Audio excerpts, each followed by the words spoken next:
Well, hello folks. Today we're working on the shop on the S6, doing some much needed love and attention.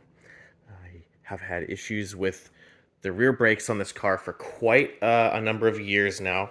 Maybe even since I bought it. The brakes in the car have always been pretty sticky. So I finally had to pretty much do something about the issue. There was a few reasons for the issue. We'll get into that in a minute.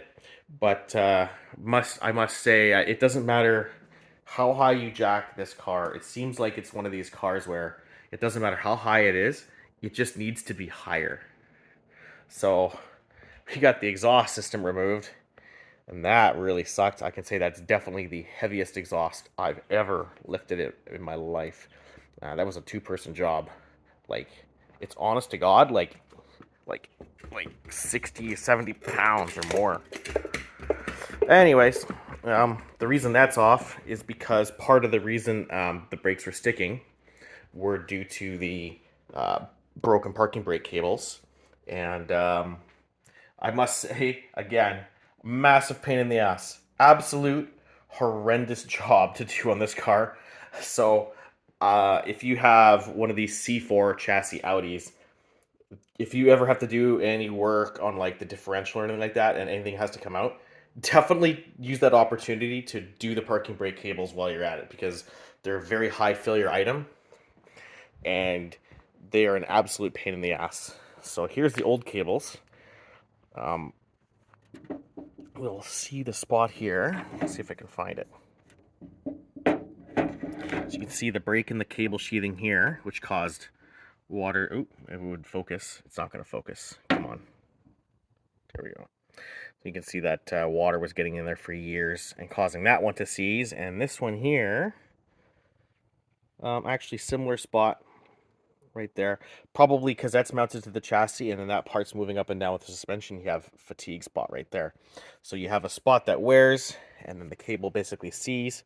And I think one day I was heading home from work. It was a snowy day. I remember very clearly what was happening. I had the parking brake pulled. I released the parking brake cable, and I had that feeling that, oh, I don't think it released. And I basically just sent it, because I knew I had to get home one way or another, and I just sent it. The sucky thing is I had just replaced the rear brakes. So they definitely got hot, you can see. They definitely got hot. Those pads definitely got hot. Everything got really hot. So in addition to having to do the parking brake cables, I'll probably end up replacing the rear brakes as well, just as a safety thing. But in addition to that, the brakes were, even after I cut the cable or hammered the cables off the calipers were still stuck. And I think these things are just so old and crusty that they just need to be like looked at. You can see the parking brake mechanism's really rusted and awful. So you can't really buy, I mean, I'm sure somewhere you can buy remanufactured calipers for these, but I mean, nothing that I've been able to really find. It's kind of the story with this car, seemingly. You can't really find anything for it. So yeah, I'm just gonna take this apart the best I possibly can, and hopefully reuse as much of the seals that are usable too, because I can't even find a full rebuild kit for this caliper either. So not only can I not buy ring manufactured caliper, I also can't find a proper rebuild kit that contains the O-rings that are behind the parking brake stuff. So massive pain in the ass. We'll try to get it done either way. We're just gonna hop underneath here, show you the absolute horrendous job that this is here.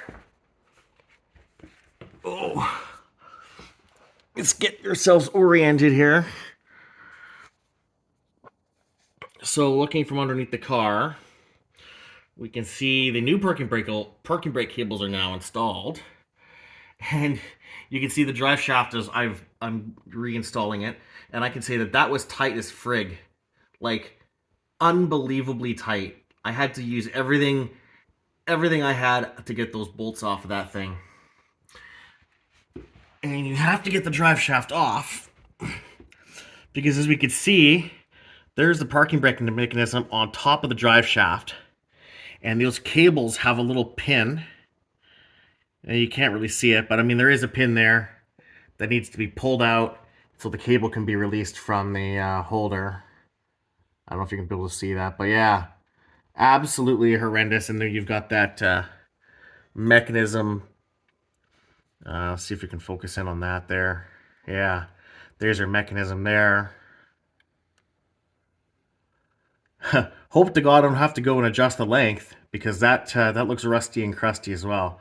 So I put lots of moly grease and stuff on the end of that, so hopefully it doesn't corrode again. And then obviously the exhaust had to come off to get even remotely close to this area, and the drive shaft had to come down. And a whole bunch of these heat shields and stuff had to come off, and this cross member, which I can't remember where it goes. Oh, I guess it goes right there. So yeah, that was a little bit off a little bit more than I thought to replace some parking brake cables, but here we are. So yeah, we're gonna order some new brake hardware probably. Those are nice Bosch pads, and you can see that the sliders are pretty effed up, so that's gonna have to get looked at and repaired. So yeah, we're gonna do a complete overhaul. We got new parking brake cables. We're gonna look at these calipers, give them a really good look. I don't know why it keeps going light and dark, but I'm sorry. Yeah, so we're gonna get that done, and hopefully have the rear brakes all ready to go. And I'm also gonna pull the front wheels off and have a really good look at the front brakes as well, because I don't really leave anything to chance with brakes, especially on a car that weighs 4,000 pounds. So yeah, that's where we're at. That's what I've been doing the last few days here, working at the shop. So bye for now.